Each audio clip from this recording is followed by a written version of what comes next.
Understanding bone repair, a guide to English phrases.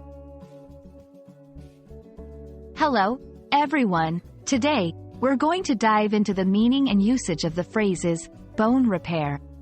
This is a great opportunity for English language learners to expand their vocabulary, especially in the context of health and medicine.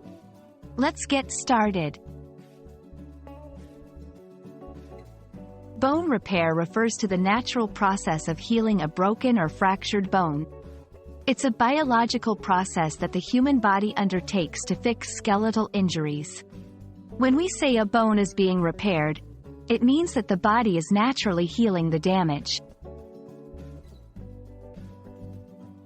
Bone repair happens in several stages. 1. Inflammation. Right after the fracture, there's swelling and pain. 2. Bone production. New bone cells start forming. 3. Bone remodeling. The new bone reshapes over time to become stronger. Understanding these stages helps us appreciate how our bodies work to heal bone injuries.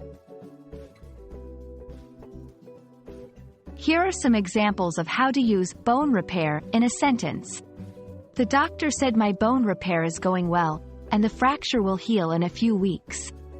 Advancements in medicine have improved the speed of bone repair. It's useful to know other related terms like fracture, a break in the bone; osteoblasts, cells that form new bone; cast, a protective cover worn to support bone repair. That's all for our lesson on bone repair. Remember, understanding such phrases not only builds your English vocabulary but also broadens your knowledge in different fields. I hope this video has been informative and helpful. See you in the next lesson.